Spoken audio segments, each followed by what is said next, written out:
Once again, with your permission, I beg leave to make this presentation on the bill before us, as stipulated earlier. And I can say it's not a contentious bill, Mr. Speaker, so I see us, without trying to stifle dialogue, we'll be out of here in short order. Mr. Speaker, that's right. Mr. Speaker, the air and seaports are a critical link in the transport chain. And the pundits in the area of shipping would define it as the art of transporting goods and or services from an area of supply to an area of demand. Or economists in the gallery would call that a derived demand, Mr. Speaker. So if there was no need for us to import cargo, if there was no need, or if it weren't so beautiful, Mr. Speaker, and attracted so many cruise ship passengers, there would be no need to try to construct a new pier. But Mr. Speaker, the parent act to it, the St. Christopher Air and Seaports Authority Act, Cap 8.07, and subsidiary legislation, is a revised edition showing the law as at the 31st December 2009. And this revised edition of the law, Mr. Speaker, which was prepared by the Law Revision Commissioner under the authority of the Law Revision Act of 2000, the Law Revision Act, Mr. Speaker, Cap 1.03, I should say, contains a consolidation of the following laws: the St. Christopher Air and Seaports Authority Act number 9 of 1993, in force as of the 1st September 1993, and amended by the Act of 1994, Act 17 of 1998, Act 16 of 2006, Act 4 of 2008, and Act 35 also of 2008. Mr. Speaker, the said Act provides for the establishment of an authority to be known as the St. Christopher Air and Seaports Authority, which makes provisions for coordinated and integrated systems of airports and seaport services, and to provide for related or incidental matters. Mr. Speaker, the minor amendments to the short title and the interpretation of sections 1 and 2 are straightforward, Mr. Speaker. But the amendments of sections 24, 75, and 76, also section 78, are substantive. And I crave the patience and understanding of this honorable House, and beg further leave, Mr. Speaker, to put these amendments into their proper context. For that reason, Mr. Speaker, I hereby make reference to Part 2, Section 3, which deals with the establishment of the authority, and Section 3, subsections 1 and 2, respectively. Mr. Speaker, I read, with your permission, sir, and I quote, "There is established for the purpose of this Act a body corporate to be known as the St. Christopher Air and Seaports Authority." Section 3, subsection 2 reads, Mr. Speaker, "The authority shall be a body corporate with perpetual succession and a common seal, and shall have power as such to enter into contracts, to sue, and to be sued in its corporate name, and to acquire, hold, mortgage, lease, and dispose of all kinds of property, movable and immovable, and to do and perform all such acts and things as a body corporate by law do and perform, subject to the provisions of this Act." Mr. Speaker. Mr. Speaker,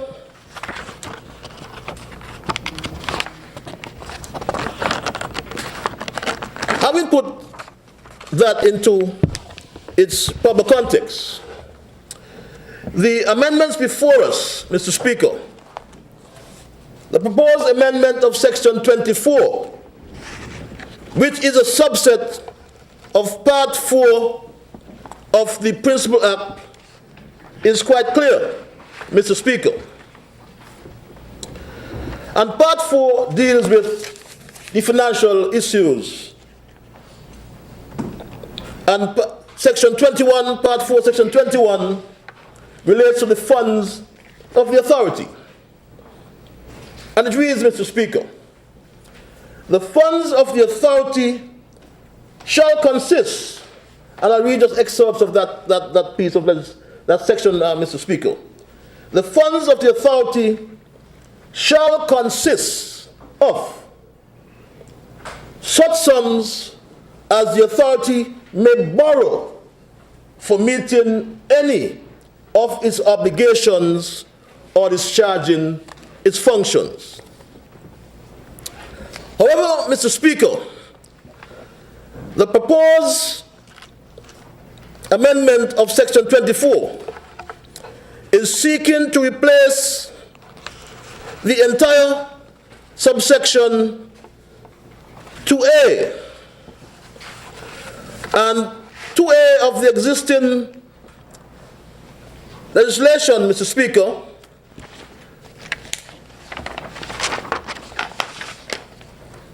reads, and I quote,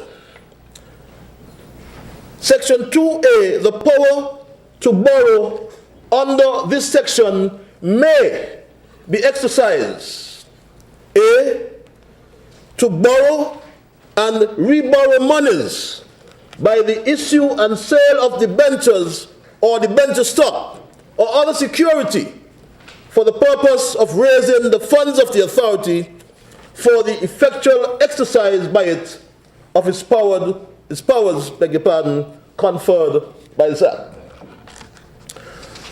And the proposed amendment, Mr. Speaker,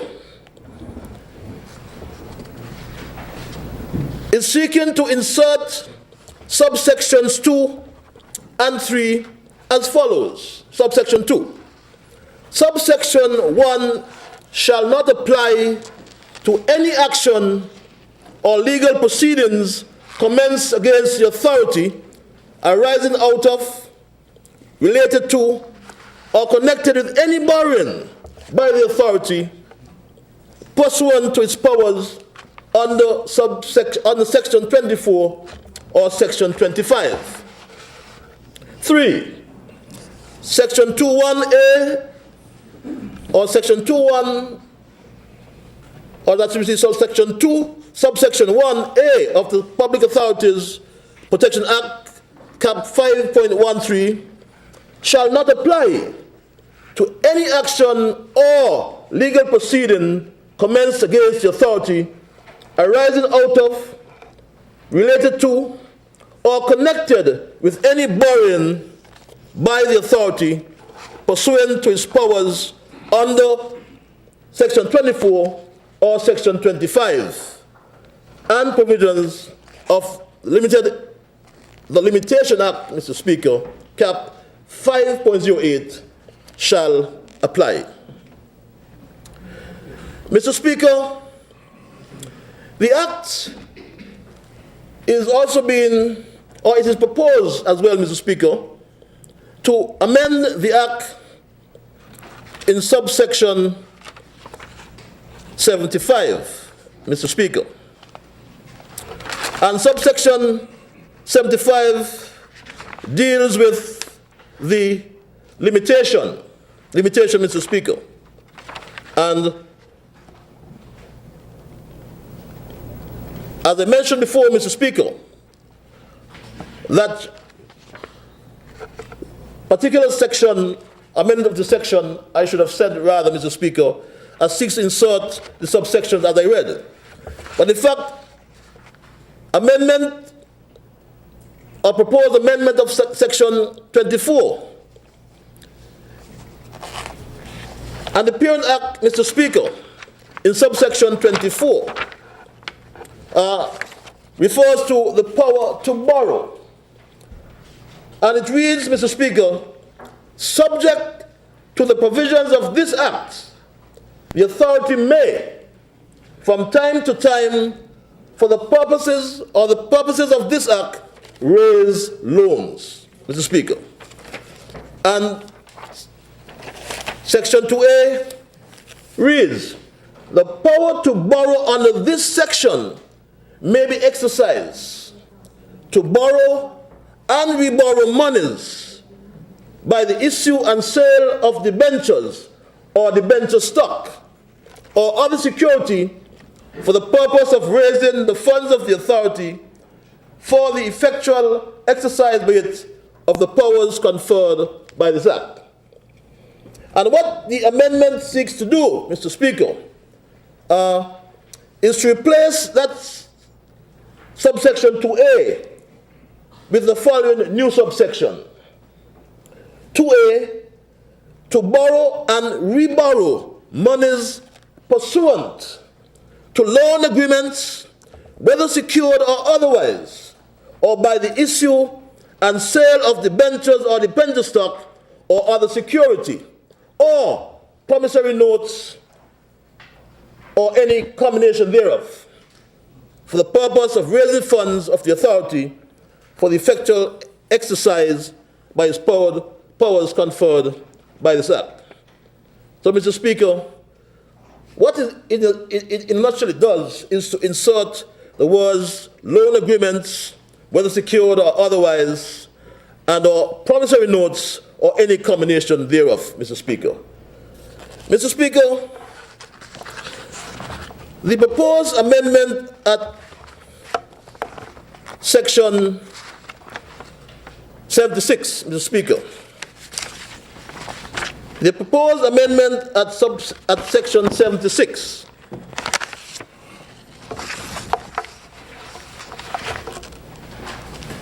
and I go to the parent legislation again, Mr. Speaker. In subsection 76, it relates to the limitation on execution against property of the authority. And the existing legislation reads, notwithstanding anything to the contrary in this Act, any regulations in any other enactment, A,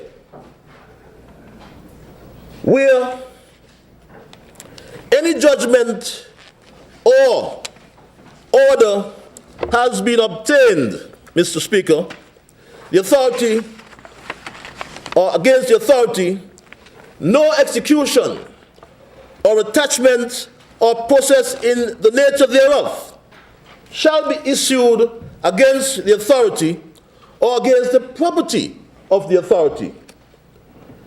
But the general manager shall, without delay, cause to be paid out of the funds of the authority such amounts as may, by the judgment or order, be awarded against the authority to the person entitled thereto. But Mr. Speaker,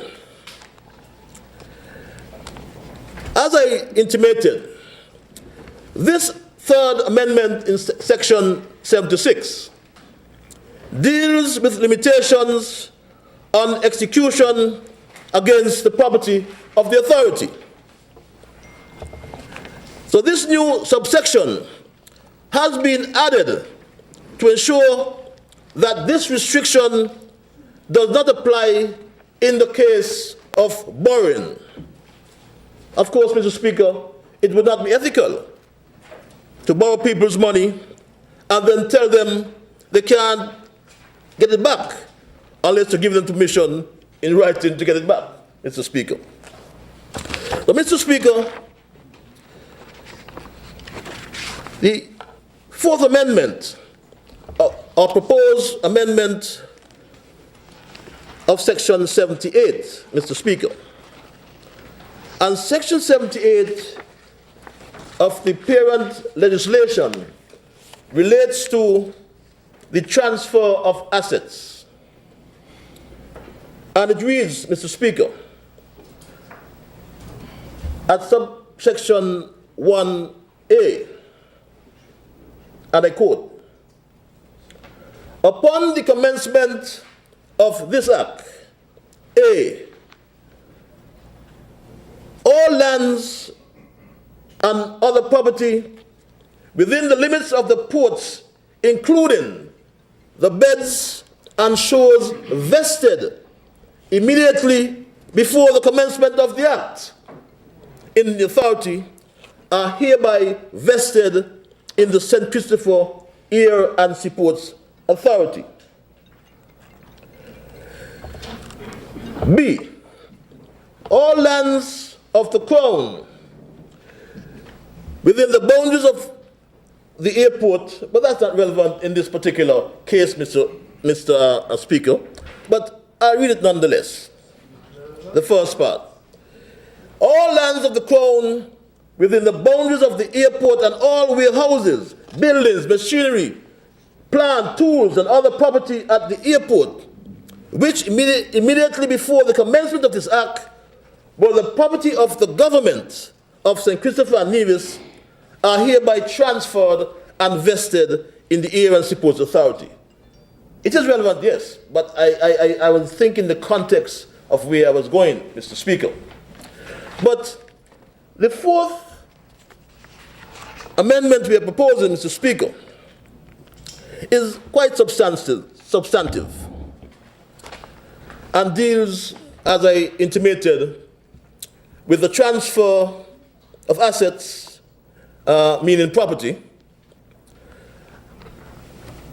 And, Mr. Speaker, in the case of transfer of land, mortgages, or other disposition of land, there are two ways, Mr. Speaker, of holding title to property. One is by way of a deed under the conveyance or the conveyancing and law of Property Act Cap 10.04, and the other form of title is by way of a certificate of title under the Title by Registration Act, by the Registration Act, CAP. Mr. Speaker, since this was granted, or since CASPA was granted lands by way of statute or by way of legislation, this new subsection, Mr. Speaker, is added in order to clarify that in the case of any dealings with these lands, they are deemed to come under the Conveyancing and Law of Property Act. Mr. Speaker. So, Mr. Speaker,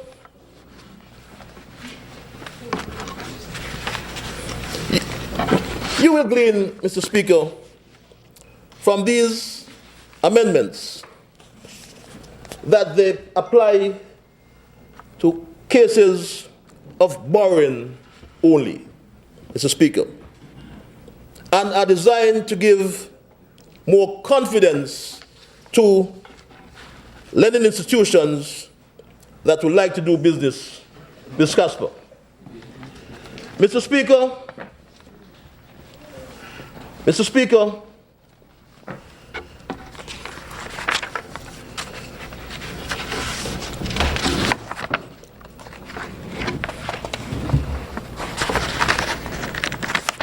Mr. Speaker,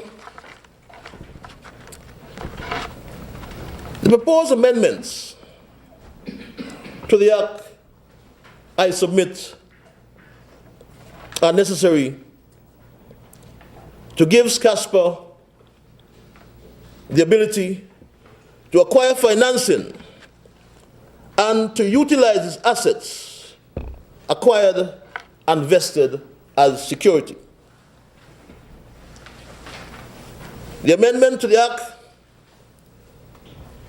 would relieve Casper from the need to request government guarantees as security for financing raised to address major projects, and would give the lender the ability to enforce those security. Because, Mr. Speaker, if a citizen obtains a loan to purchase a house, the bank would mortgage the house as security for the finance provided. Similarly, if a business purchases equipment using financing, the bank would issue a bill of sale on those equipment as security. So the question I ask, Mr. Speaker, why should statutory bodies be any different, Mr. Speaker? Why should the government provide a guarantee when those institutions can instead use their own assets as security? Mr. Speaker, the government's mission is to promote accountability. Its mission is to foster a business-like environment within statutory bodies and to reduce the reliance on the national purse. Statutory bodies, Mr. Speaker, the likes of SCASPA, need to operate at a level where it can make business decisions on the basis of its own operations. Given the aforesaid, Mr. Speaker, I anticipate that we will get full support for the proposed amendments to the sections as stipulated before, Mr. Speaker, as they relate to the SCASPA amendment bill that's before us, the St. Christopher Air and Seaports Authority Amendment Bill 2018, Mr. Speaker. May it please you. Stay up to date with news, programs, and activities of the government with SKNIS. Like us on Facebook. Listen to us on SoundCloud.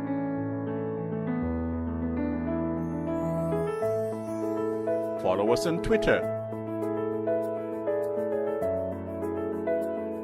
And watch our videos on YouTube. Connect with us today. SKNIS, St. Kitts and Nevis Information Service.